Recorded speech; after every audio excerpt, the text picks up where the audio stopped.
Good evening बेटा। बेटा आज हम स्टार्ट करने वाले हैं 10th का वंस अगेन बहुत ही इंपॉर्टेंट टॉपिक सर्कल्स। ठीक है बेटा, सर्कल्स बहुत इंपॉर्टेंट इसलिए क्योंकि अगर हमने सर्कल्स कर लिया बहुत अच्छे से तो एरिया रिलेटेड टू सर्कल में हमको प्रॉब्लम नहीं आएगी। सरफेस एरिया वॉल्यूम में भी इसके एप्लीकेशंस कई बार लगते हैं, उसमें भी हमको प्रॉब्लम नहीं आएगी और ये बहुत ही ज़्यादा इजी चैप्टर है बेटा। चलिए हम देखते हैं सर्कल्स। सर्कल्स की डेफिनेशन सबसे पहले देखते हैं। तो सर्कल की डेफिनेशन मैंने लिख के रखी हुई है आप लोगों के लिए बेटा। क्या लिखा हुआ है? A circle is a collection of all those points in a plane that are at a given constant distance from a fixed point in the plane. ठीक है बेटा, और जो वो फिक्स्ड पॉइंट है this is called the centre of the circle. देखिए बेटा, एक सर्कल है। सर्कल क्या है बेटा? Circle is the collection of points, मतलब ये बहुत सारे पॉइंट्स का कलेक्शन है, ठीक, जिसका एक फिक्स्ड पॉइंट से हर एक पॉइंट का जो डिस्टेंस है फिक्स्ड पॉइंट से वो बराबर है और इस पॉइंट को कहा जाता है सेंटर ऑफ सर्कल बेटा। ठीक है बेटा, सेंटर ऑफ सर्कल कहा जाता है। अब देखते हैं हम सेंटर ऑफ सर्कल को, लेट इट बी ओ से रिप्रेजेंट कर रहा हूं मैं सेंटर ऑफ द सर्कल को, और कहीं पर एक पॉइंट है ए।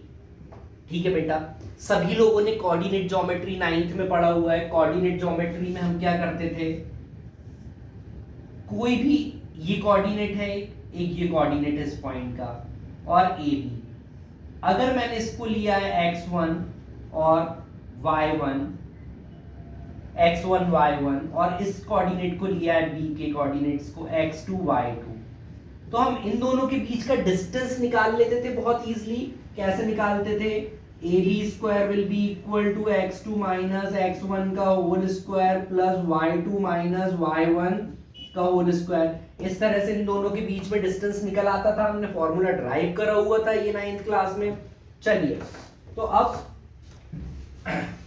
सेम चीज हम यहां पर करने वाले हैं। एक बात बताइए मुझे, अगर मैं इन दोनों पॉइंट्स को ज्वाइन करूं तो ये जो फिक्स्ड डिस्टेंस है this is called radius of circle और इसको हम स्मॉल r से रिप्रेजेंट करते हैं। ठीक है बेटा, अब देखो इसके कोऑर्डिनेट्स मैं ले लेता हूं h, k। आप कुछ भी ले सकते हो, a b c d e f g h, कुछ भी, कोई भी वेरिएबल ले सकते हो। मेरा मन कर रहा था मैंने h, k ले लिया और a के कोऑर्डिनेट्स को मैंने लिया है x, y। ठीक है बेटा, अब अगर मैं इन दोनों के बीच का डिस्टेंस पता करूं तो डिस्टेंस तो r निकल के आने वाला है। It means r square will be equals to x minus h का whole square plus y minus k का होल स्क्वायर। ठीक है बेटा, अब ये जो आप देख रहे हो ना, this is called the equation of circle. This is called equation of circle बेटा। ये बहुत काम आने वाली है आपको हायर ग्रेड्स में। ठीक है बेटा, ये इक्वेशन ऑफ द सर्कल है। अब अपन सर्कल्स के कुछ टर्म्स को डिफाइन कर लेते हैं कि सर्कल के अंदर क्या क्या टर्म्स यूज होते हैं। तो फर्स्ट टर्म है यहां पे आपका बेटा हम सभी को पता है रेडियस। अभी रेडियस के बारे में हम डिस्कस कर चुके हैं बेटा। एक सर्कल है, circle is the collection of points, उसका एक फिक्स पॉइंट से जो भी डिस्टेंस रहता है दिस इज कॉल्ड रेडियस। लेकिन कई बार हमको देखने मिलता है बेटा रेडियाई क्या होती है। रेडियाई कुछ नहीं है, रेडियस का प्लूरल फॉर्म है। इट मींस अगर बहुत सारी रेडियस ज्वाइन कर दी जाए तो इनको बोला जाएगा रेडियाई। ठीक है बेटा, डायामीटर क्या होती है? डायामीटर मतलब अगर कोई दो पॉइंट को ज्वाइन कर रही है लाइन और सेंटर से पास हो रही है, सर्कल को दो पॉइंट्स पे टच कर रही है, इट इज कॉल्ड डायामीटर। ठीक है बेटा, अब कॉर्ड क्या होता है? पहले एक चीज और, रेडियस और डायामीटर में रिलेशन हम बचपन से पढ़ते आ रहे हैं। रेडियस क्या होता है बेटा? Twice of radius is called diameter. ठीक है, अगर हम रेडियस को 2 से मल्टीप्लाई कर दें तो वो डायामीटर बन जाएगा। ठीक है बेटा, जैसे अगर रेडियस दी हुई है 5 सेंटीमीटर तो डायामीटर कितना हो जाएगा? 10 सेंटीमीटर। ठीक है, अगर डायामीटर दिया हुआ है 21 सेंटीमीटर तो रेडियस कितना हो जाएगा बेटा? यहां से जस्ट इसका हाफ 10.5 सेंटीमीटर। गॉट इट बेटा। फिर उसके बाद बात आती है कॉर्ड की बेटा। कॉर्ड क्या होता है? कॉर्ड ऐसी लाइन होती है जो सर्कल को दो पॉइंट्स पे ज्वाइन करे, मतलब ये सर्कल है कलेक्शन ऑफ मैनी पॉइंट्स, इधर पे दो पॉइंट कहीं पर भी ले लो आप, उन दोनों पॉइंट्स को ज्वाइन कर दो, इट इज कॉल्ड कॉर्ड। ठीक है बेटा, इसको हम कॉर्ड बोलते हैं। इट मींस क्या डायामीटर भी कॉर्ड है? यस, डायामीटर भी कॉर्ड होती है, और ये कैसी कॉर्ड होती है? Longest chord of the circle होती है डायामीटर। ठीक है, अब हम आर्क पे आते हैं बेटा। आर्क क्या होता है? ये सारी चीजें अपन पढ़ चुके हैं पहले, है ना। चलो, आर्क क्या होता है बेटा?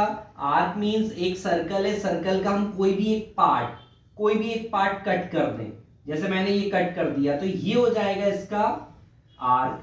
ठीक है बेटा, अब देखो दो तरीके से आर्क होगी, ये छोटी आर्क है और ये बड़ी आर्क है, तो छोटी चीज को हम क्या बोलते हैं बेटा? Minor arc. ठीक है, और this is also an arc. ठीक है बेटा, this is also a part of a circle, तो इसको क्या बोलेंगे बेटा? Major arc. ठीक है बेटा, this is minor arc, this is major arc. फिर हम बात करते हैं बेटा सेगमेंट की, कि सेगमेंट क्या होता है। देखो बेटा, अभी हमने थोड़ी देर पहले देखा था कि एक सर्कल है बेटा, हाँ, उस सर्कल को अगर हम दो पॉइंट्स को ज्वाइन कर दे तो ये क्या कहलाता है? ये कॉर्ड कहलाता है। तो ये जो कॉर्ड है ना, ये एरिया जो इंक्लोज कर रही है, ये वाला एरिया और ये वाला एरिया बेटा, ये कहलाता है सेगमेंट ऑफ अ सर्कल। इसको हम सेगमेंट कहते हैं। ये कैसी सेगमेंट हो जाएगी? This is called minor segment, और ये कैसा सेगमेंट हो जाएगा? दिस इज मेजर सेगमेंट बेटा। बहुत ध्यान रखने वाली बात है, इसको माइनर सेगमेंट कहा जाता है, छोटा है ना ये, और this is major segment. Got it बेटा? चलो अब नेक्स्ट देखते हैं, हम सेक्टर की बात करते हैं। तो सेक्टर क्या होता है बेटा? अगर मेरे पास ये सर्कल है, ये इसका सेंटर है, अगर मैं सेंटर से दो रेडियस ड्रॉ कर दूं, मतलब सेंटर को दो सर्कल पॉइंट पे टच कर रहे हैं अगर, तो ये जो पार्ट है this is called segment of sector of a circle. ठीक है बेटा, अब देखो अगेन सेक्टर दो तरीके से होगा, एक सेक्टर तो हमको ये दिख रहा है और एक सेक्टर हमारे पास ये भी है, this is called minor sector, this is called major sector. अब बात करते हैं कंसेंट्रिक सर्कल्स। बेटा कंसेंट्रिक सर्कल्स क्या होते हैं? अगर मैंने सर्कल्स ड्रॉ करना शुरू कर दिए ऐसे बहुत सारे, और इनका जो सेंटर है वो सेम रहे, सेंटर सेम रहे, और कितने भी सारे इनफाइनाइट नंबर ऑफ सर्कल्स अगर आप ड्रॉ कर दो, यहां पर सेंटर सेम है, तो ये सारे सर्कल्स आपस में कहलाएंगे कंसेंट्रिक सर्कल्स। गॉट इट बेटा?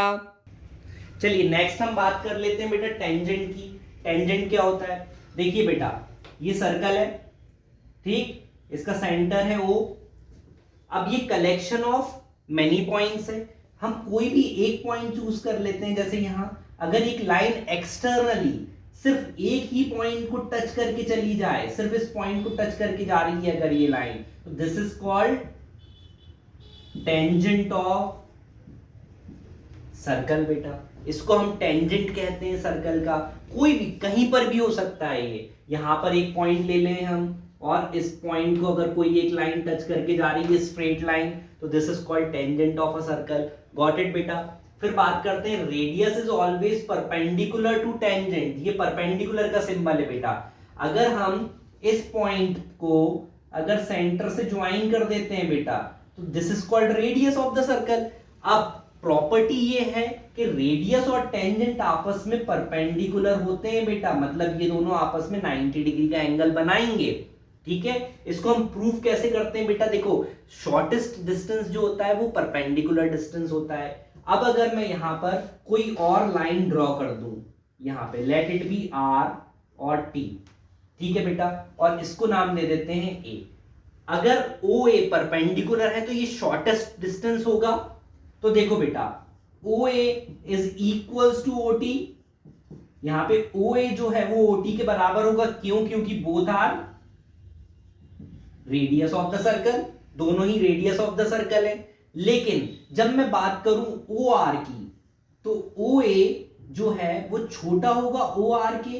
क्यों छोटा होगा? क्योंकि हमने OT में क्या प्लस करा है? TR प्लस कर दिया है यहां पे, जब ही तो OR बना है बेटा, दोनों बराबर थे, हैं, हमने इसमें TR को ऐड करा, तो ये इससे बड़ा हो जाएगा OR, OA से बड़ा हो जाएगा OR। इट मींस कि OA जो है this is the shortest distance from O. अगर ये शॉर्टेस्ट डिस्टेंस है मतलब ये परपेंडिकुलर डिस्टेंस होगा भाई। तो प्रॉपर्टी है कि radius is always perpendicular to tangent. ठीक है बेटा, अब हम बात करते हैं tangent from external point of a circle. देखो बेटा, अगर एक सर्कल लिया है हमने, अगर एक सर्कल लेके रखा हुआ है हमने जिसका सेंटर है O, कोई भी कहीं पर भी एक एक्सटर्नल पॉइंट ले लेते हैं। इससे सबसे पहली बात तो कितने टेंजेंट्स ड्रॉ हो सकते हैं? केवल 2 टेंजेंट ड्रॉ हो सकते हैं। देखिए, एक टेंजेंट आएगा कुछ इस तरह से और एक टेंजेंट आएगा कुछ इस तरह से। ठीक है, तो इट मींस कि एक एक्सटर्नल पॉइंट, इसको नाम दे देते हैं ए, इससे हम सर्कल के ऊपर मैक्सिमम 2 टेंजेंट्स ही ड्रॉ कर सकते हैं। देखिए, अब कोई टेंजेंट ड्रॉ नहीं हो सकता। अगर मैंने लाइन जहां पे ड्रॉ करी तो वो सर्कल को इंटरसेक्ट कर देगी, और अगर यहीं से ड्रॉ करी तो वो तो सेम हो जाएगा। तो एक एक्सटर्नल पॉइंट से हम 2 ही टेंजेंट ड्रॉ कर सकते हैं, और tangent from external point of a circle we can draw only 2 tangents, and both the length of both the tangents will be equal। अगर ये यहाँ पर B पे टच कर रहा है, यहाँ पर C पे टच कर रहा है, तो AB is always equal to AC। ये प्रॉपर्टी बहुत इंपॉर्टेंट प्रॉपर्टी है, हर जगह हर सम में ये यूज हो रही है बेटा। इन दोनों ही टेंजेंट की जो लेंथ है यहाँ से यहाँ तक और यहाँ से यहाँ तक, ये बराबर रहेगी। हम इसको प्रूव भी कर सकते हैं।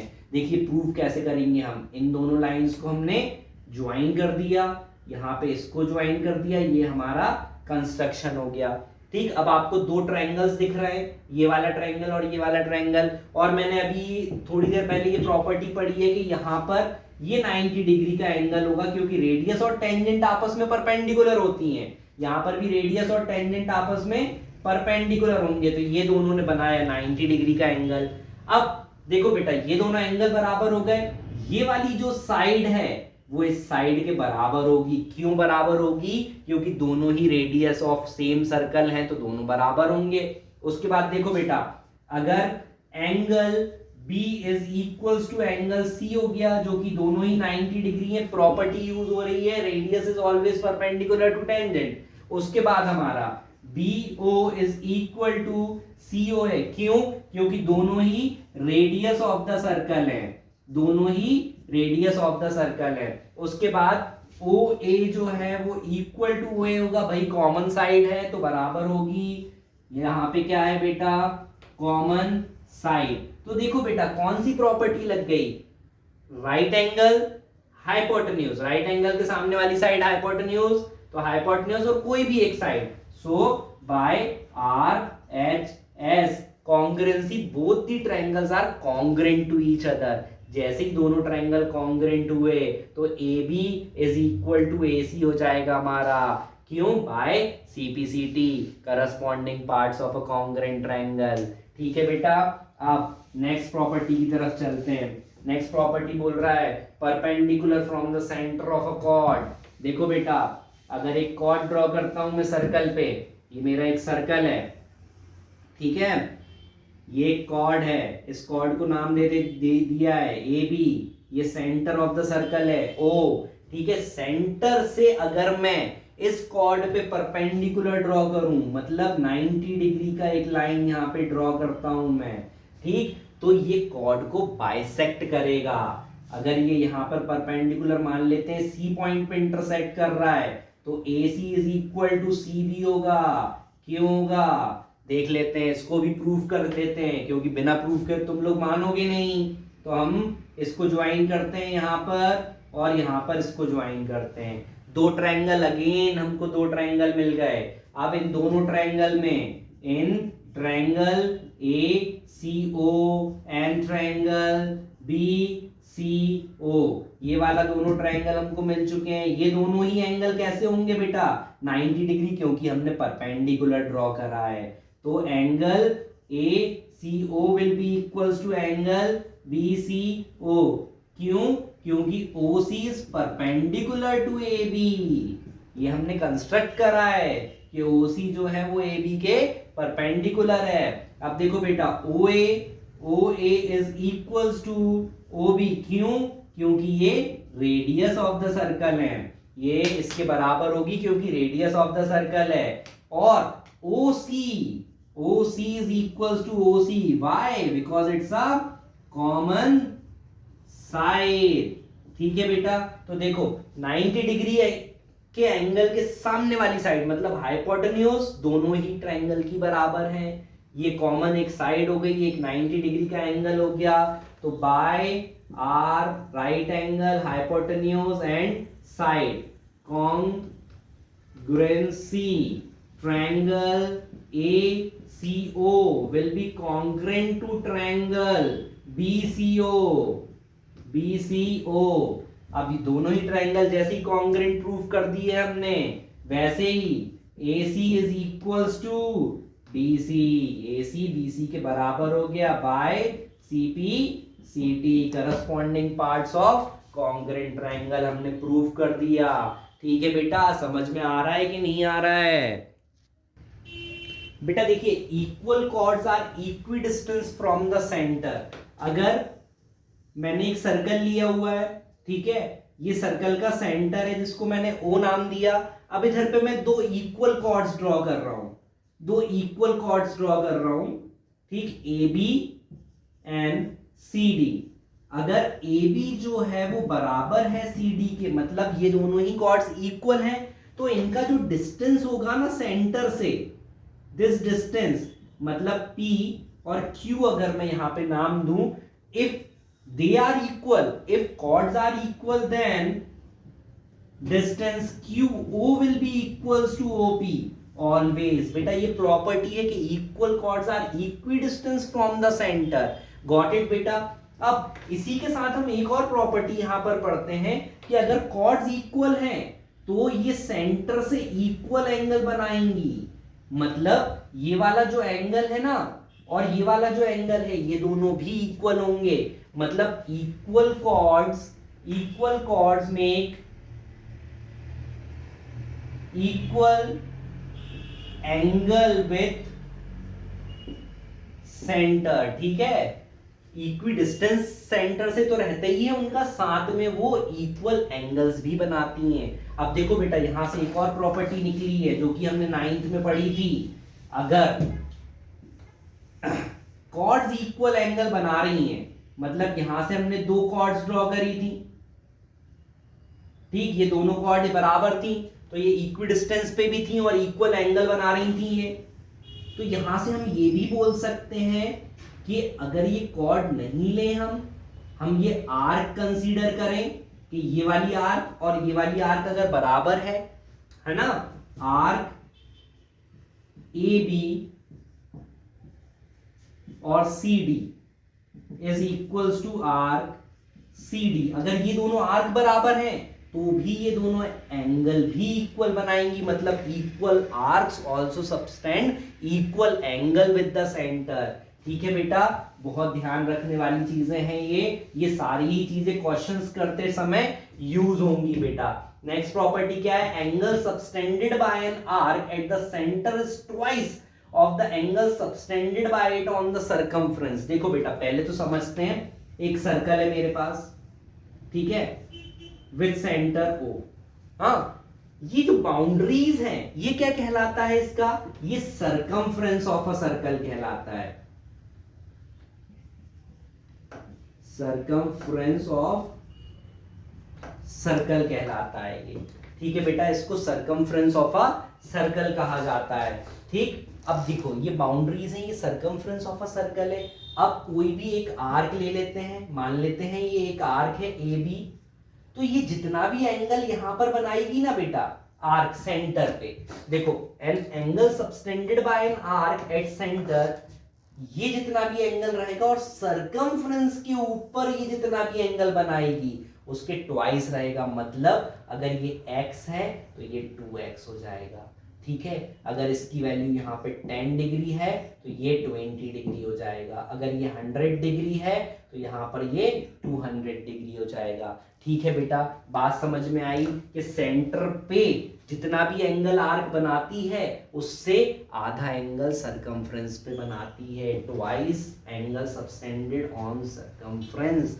ठीक है बेटा, बात समझ में आई। इसी से एक प्रॉपर्टी निकलती है यहाँ पर कि अगर एक सर्कल है और ये सर्कल की क्या होती है, ये डायमीटर होती है, ऐसी कॉर्ड जो सेंटर से पास हो उसको डायमीटर बोलते हैं। अगर हम इस डायमीटर को बेस मानते हुए कहीं पर भी एक ट्रायंगल ड्रॉ कर देते हैं, कैसा भी ट्रायंगल हो सकता है ये भाई, ये सर्कल है, ये डायमीटर है, आप कैसा भी ड्रॉ कर दो, ऐसा ऐसा कैसा भी ड्रॉ कर दो आप, ये हमेशा 90 डिग्री एंगल बनाएगा यहाँ पे, मतलब ये 90 डिग्री राइट एंगल ट्रायंगल होगा। क्यों? देखो बेटा, अभी अभी मैंने बोला जितना ये एक आर्क है, मान लेते हैं ये एक आर्क है ए बी, ठीक है बेटा, ये यहाँ पर एंगल बना रही है 180 डिग्री, तो ये आर्क सरकमफ्रेंस के ऊपर उससे आधा एंगल बनाएगी, इट विल बी 90 डिग्री, ठीक है बेटा। तो ये सारी प्रॉपर्टीज आपको ध्यान में रखना है। अगर आपको ये ध्यान रखोगे, अगर आप ये पूरी प्रॉपर्टीज, तो क्वेश्चंस करने में आपको बिल्कुल भी दिक्कत नहीं आएगी। अब हम नेक्स्ट पार्ट में अपने मिलेंगे 5 इंपॉर्टेंट क्वेश्चंस के साथ।